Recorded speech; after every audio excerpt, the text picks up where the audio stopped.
여호사밧의 믿음을 기억하신 하나님이라는 제목을 가지고 말씀을 나누고자 합니다. 성경에서는 하나님께서 기억하셨다라는 말씀이 자주 등장하는데 이 말씀은 대홍수 사건 때 가장 처음으로 언급됩니다. 하나님께서는 방주 안에 있던 노아의 가족들과 모든 짐승들을 기억하시고 그들을 살리시기 위해 땅의 물을 마르게 하셨습니다. 하나님께서 방주의 생명을 잊지 않으시고 기억하셨기 때문에 그들이 하나님의 심판 가운데에도 보호를 받을 수 있었던 것입니다. 만약 하나님께서 죄인들을 기억하지 않으셨다면 세상의 모든 인간은 영원한 사망에 빠졌을 것입니다. 하지만 하나님의 크신 사랑이 죄인들이 구원받을 때까지 하나님의 역사하심을 멈추지 않게 하는 것입니다. 모세는 생명이 다하는 순간까지 이스라엘 백성들에게 하나님을 잊지 말라고 전했지만 그들은 가나안에 들어가는 순간부터 하나님을 잊었습니다. 이처럼 인간은 하나님께서 허락하시는 사랑과 은혜를 너무나도 쉽게 잊어버리는 존재입니다. 그럼에도 불구하고 하나님께서는 구원의 언약을 맺은 이스라엘 백성들을 기억하시고 그들에게 끊임없이 기회를 주셨습니다. 저희들도 매일마다 하나님의 곁을 떠나는 죄인들입니다. 하지만 하나님께서 잊지 않으시고 죄의 길에서 돌이켜주시기 때문에 거룩한 하나님의 백성이라 칭함받을 수 있는 것입니다. 아합의 아들 아하시아는 북이스라엘을 통치한 지 2년 만에 죽었지만 그에게는 왕위를 이어갈 후손이 없었습니다. 그래서 아합의 둘째 아들인 여호람이 형의 왕위를 이어받아 이스라엘을 통치했습니다. 여호람은 바알 신상을 제거했지만 여전히 우상 숭배에서 떠나지 않았기 때문에 그의 아버지나 형의 신앙과 다를 바 없었습니다. 이토록 아합이 죽었음에도 불구하고 여전히 이세벨이 살아있었기 때문에 아합 가문의 우상 숭배는 끊어질 수 없었습니다. 특히 여호람이 이스라엘을 통치하던 12년간 그녀는 자신의 아들을 통해 더욱 영향력을 넓히려고 했습니다. 그래서 여호람이 바알 신상을 제거했음에도 불구하고 백성들 사이에서는 여전히 바알 숭배가 이루어졌던 것입니다. 여호람을 살해하고 아합의 가문을 완전히 진멸한 예후는 바알의 목성을 부수고 바알의 선지자들까지 모두 진멸했는데 이를 통해 여호람 때까지 바알 숭배 사상이 건재했음을 알 수 있습니다. 이세벨뿐만 아니라 그녀의 딸 아달랴 역시 이스라엘의 영적 타락에 큰 영향을 주었습니다. 아달랴는 남유다 왕 여호사밧의 아들과 결혼한 후에 이세벨과 동일하게 남유다의 바알 숭배를 전파했습니다. 특히 그녀는 자신의 아들이 예후에게 살해당하자 다윗 가문의 왕족들을 모두 죽여서 하나님의 언약까지 깨려고 했습니다. 이처럼 아합의 후손들 중 하나님을 온전히 섬기는 자가 없었기 때문에 그의 가문은 믿음의 대를 잊지 못한 채 완전히 사라지고 말았습니다. 성도들이 가정 안에서 올바른 신앙을 지키는 것은 후손들의 믿음을 위해 대단히 중요합니다. 부모가 믿음으로 살아야만 그 믿음을 보고 자란 자녀들이 부모와 동일한 신앙을 가질 수 있으며 그래야만 하나님께서 믿음의 대가 이어질 수 있도록 도우실 수 있는 것입니다. 열왕기하 3장 4절에서 5절에 모압 왕 메사는 양을 치는 자라 새끼 양 10만 마리의 털과 순양 10만 마리의 털을 이스라엘 왕에게 바치더니 아합이 죽은 후에 모압 왕이 이스라엘 왕을 배반한지라. 팔레스타인의 대표적인 무역로인 왕의 대로는 애굽을 시작으로 에돔을 거쳐 아람을 지나 아수르까지 이어지는 도로였습니다. 모압은 왕의 대로가 지나가는 곳에 자리 잡고 있었으며 이 도로를 통해 염해에서 나오는 소금과 향유를 수출했습니다. 또한 모압은 요단강 서편의 이스라엘 지역보다 훨씬 기온이 낮고 강우량은 높았기 때문에 넓은 초목지대가 형성된 지역이었습니다. 그래서 유다 베들레헴에 살던 엘리멜렉과 나오미가 흉년이 들었을 때 모압 땅으로 피신했던 것입니다. 이런 지리적인 조건 때문에 모압은 양과 염소를 키우는 목축업이 발달했고, 모압의 메사왕은 막대한 양들을 이스라엘의 조공으로 바쳤습니다. 하지만 다윗 왕 때부터 이스라엘의 속국이었던 모압은 아합이 죽자 곧바로 반역을 꾀했습니다. 고대 모압 지역에서 발견된 메사석비는 성경 내용을 뒷받침해주는 중요한 고고학적인 유물입니다. 메사왕은 석판에 자신의 업적을 남겨놓았는데, 이 석비에는 이스라엘 왕 오므리가 언급되어 있습니다. 메사석비에는 모압이 오므리 왕조로부터 40년간 지배를 당했지만 모압의 그모스 신의 도움으로 이스라엘과의 전쟁에서 승리했다고 기록되어 있습니다. 또한 이스라엘 사람들이 모압 땅에서 여호와의 화로를 가지고 있었고, 이것을 메사왕이 파괴했다고 전하고 있습니다. 여호와의 화로는 이스라엘이 하나님께 제사를 드리던 제단을 의미하는데, 이처럼 메사석비에는 여호와라는 단어가 정확하게 드러나 있습니다. 여호람은 이스라엘에 반역한 모압과 전쟁을 하기 위해 남유다 왕 여호사밧을 끌어들였습니다. 하나님께서는 여호사밧이 북이스라엘과 연합하려고 할 때마다 남유다의 신앙을 지키기 위해 관계를 끊게 하셨지만, 그는 또다시 여호람과 손을 잡았습니다. 여호사밧은 아합과 동맹을 맺고 아람과 전쟁을 할 때에도 하나님의 은혜로 목숨을 부지했습니다. 그럼에도 불구하고 여호람이 모압과의 전쟁을 제안하자 흔쾌히 받아들이며 또다시 그들과 연합한 것입니다. 이토록 여호사밧이 모압과의 전쟁을 받아들인 이유는 과거 모압과 암몬 연합군이 남유다를 침공해서 큰 위기를 겪었기 때문입니다. 그래서 남유다의 입장에서도 모압은 반드시 제압해야 할 이방 민족이었습니다.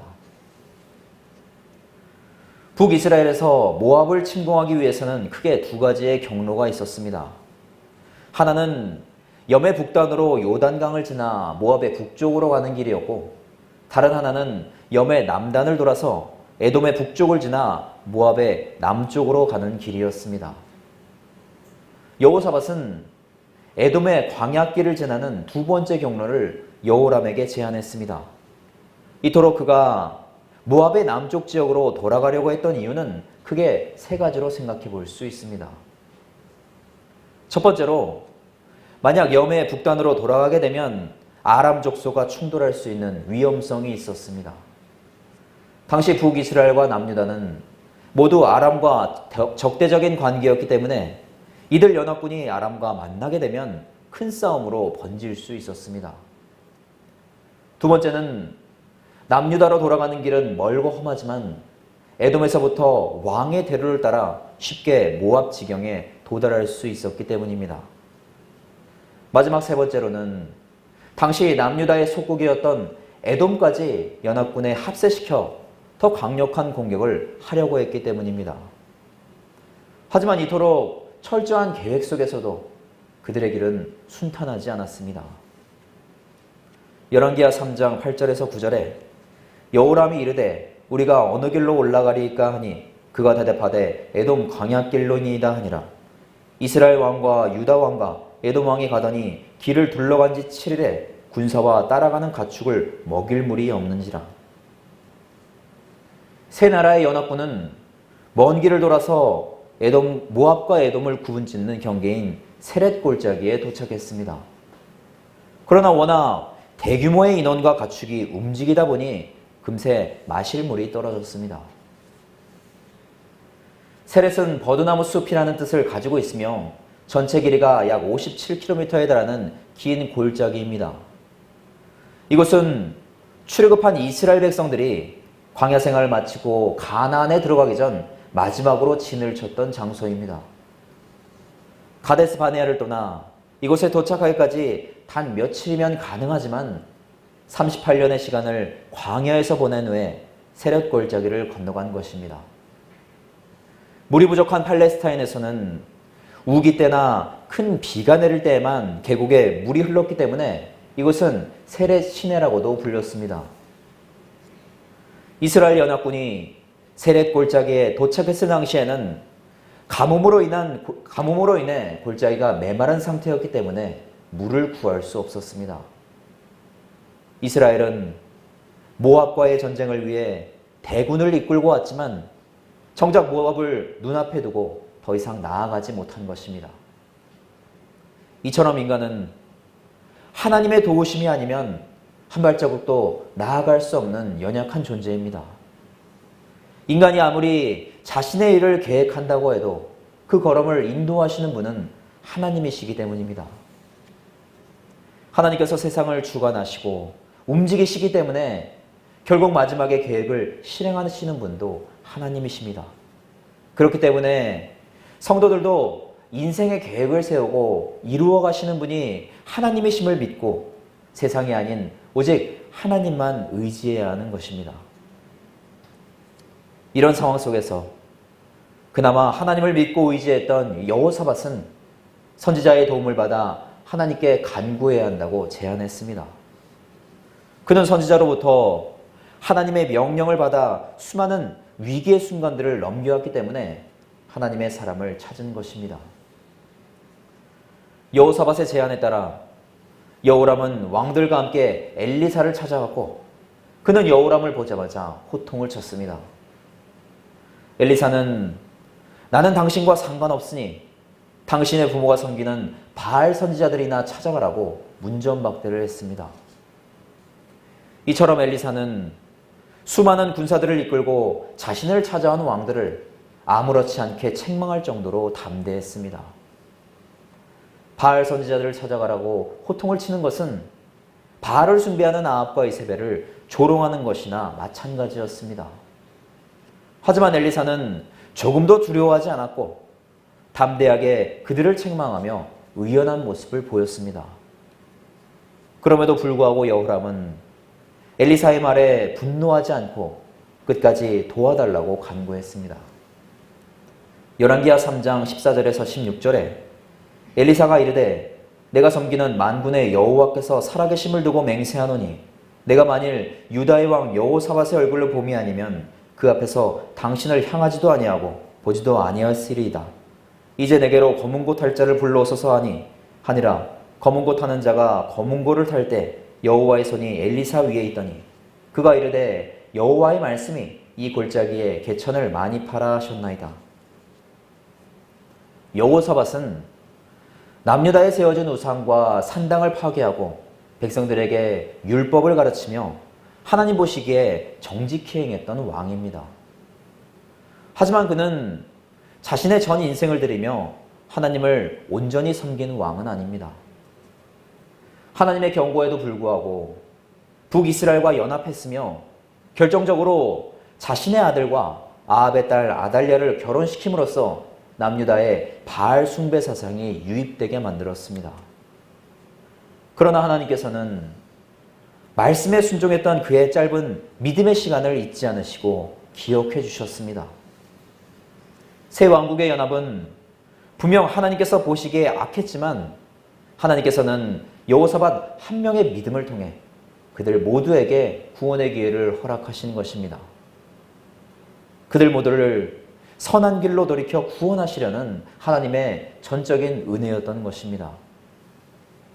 하나님께서는 성도들의 작은 믿음의 행위도 잊지 않으시고 은혜로 갚아주시는 분입니다. 겨자씨와 같은 작은 믿음일지라도 하나님께서는 그것을 구원의 조건으로 삼으시며 끝까지 기회를 허락하시는 것입니다. 이것이 바로 죄인들을 긍휼히 여기시고 오직 영원 구원의 목적을 위해 일하시는 하나님의 성품입니다. 팔레스타인의 골짜기는 큰 비가 내리고 그 물이 어느 정도 모여야만 시내를 이루며 흐를 수 있습니다. 하지만 하나님께서는 바람도 비도 없이 오직 하나님의 능력만으로 메마른 골짜기에 물을 채울 것이라고 말씀하셨습니다. 그리고 하나님의 말씀처럼 다음날 아침 이스라엘 백성들이 소제를 드릴 때 기적처럼 물이 흘러 골짜기를 가득 채웠습니다. 소제는 피가 있는 짐승이 아닌 곡식으로 드려지는 제사를 뜻하며 선물 또는 헌물이라는 의미를 가지고 있습니다. 제사장 족속은 매일마다 아침에 한 번 그리고 저녁에 한 번 소제를 드렸지만 백성들은 꼭 그럴 필요까지는 없었습니다. 하지만 전승에 따르면 이스라엘 백성들도 매일마다 소제를 드렸다고 전하고 있습니다. 소제는 하나님의 은혜에 감사하며 자발적으로 드리는 제사로서 모든 것이 하나님의 소유임을 인정하고 하나님의 영광을 위해 사용하겠다는 헌신을 뜻합니다. 그래서 이스라엘 백성들은 첫 추수의 열매를 반드시 소제의 제물로 드렸습니다. 하나님께서는 곧바로 물이 흐르는 기적을 이루실 수도 있었지만 그렇게 하지 않으셨습니다.